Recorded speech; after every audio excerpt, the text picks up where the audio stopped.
जय गुरु जी। शिव महापुराण श्री रुद्र संहिता द्वितीय खंड 21वां अध्याय। शिव सती विहार। नारद जी ने पूछा, हे पितामह ब्रह्मा जी, शिव जी के विवाह के पश्चात सभी पधारे देवी देवताओं और ऋषि मुनियों सहित श्री हरि और आपको विदा करने के पश्चात क्या हुआ? हे प्रभु, इससे आगे की कथा का वर्णन भी आप मुझसे करें। यह सुनकर ब्रह्मा जी ने मुस्कुराते हुए कहा, हे महर्षि नारद, सभी उपस्थित देवताओं को विवाह उपरांत भगवान शिव और देवी सती ने प्रसन्नता पूर्वक विदा कर दिया। तत्पश्चात देवी सती ने सभी शिव गणों को भी कुछ समय के लिए कैलाश पर्वत से जाने की आज्ञा प्रदान की। सभी शिव गणों ने महादेव जी को प्रणाम कर उनकी स्तुति की। तत्पश्चात उन्होंने भगवान शंकर से वहां से आज जाने की आज्ञा मांगी। आज्ञा देते हुए महादेव जी ने कहा, जाएं, लेकिन मेरे स्मरण करने पर आप सभी तुरंत मेरे समक्ष उपस्थित हो जाएं। तब नंदी समेत सभी गण वहां भगवान शिव और देवी सती को अकेला छोड़कर कुछ समय के लिए कैलाश पर्वत से चले गए। अब कैलाश पर्वत पर भगवान शिव सती के साथ अकेले थे। देवी सती भगवान शिव को पति रूप में प्राप्त करके बहुत खुश थी। बहुत कठिन तप के उपरांत ही उन्हें भगवान शिव का सानिध्य मिल पाया था। यह सोचकर वह बहुत रोमांचित थी। उधर देवी सती के अनुपम सौंदर्य को देखकर शिव जी भी मोहित हो चुके थे। वे भी देवी सती का साथ पाकर अपने को धन्य समझ रहे थे। एकांत पाकर शिव जी अपनी पत्नी सती के साथ कैलाश पर्वत के शिखर पर रमण करने लगे। 21वां अध्याय समाप्त। 22वां अध्याय।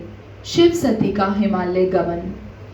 कैलाश पर्वत पर श्री शिव और दक्ष कन्या सती के विविध विहारों का विस्तार से वर्णन करने के बाद ब्रह्मा जी ने कहा, नारद, एक दिन की बात है कि देवी सती भगवान शिव को प्रेम पूर्वक प्रणाम करके दोनों हाथ जोड़कर खड़ी हो गई। उन्हें चुपचाप खड़ा देखकर भगवान शिव समझ गए कि देवी सती के मन में कुछ बात अवश्य है जिसे वे कहने की चाह कर रही हैं। तब उन्होंने मुस्कुराकर देवी सती से पूछा कि हे प्राण वत्सला, कहिए आप क्या कहना चाहती हैं? यह सुनकर देवी सती बोली, हे भगवान, वर्षा ऋतु आ गई है। चारों ओर का वातावरण सुंदर व मनोहारी हो गया है। हे देवाधिदेव, मैं चाहती हूँ कि कुछ समय हम कैलाश पर्वत से दूर पृथ्वी या हिमालय पर्वत पर जाकर रहें। वर्षा काल के लिए हम किसी योग्य स्थान पर चले जाएं और कुछ समय वहीं पर निवास करें।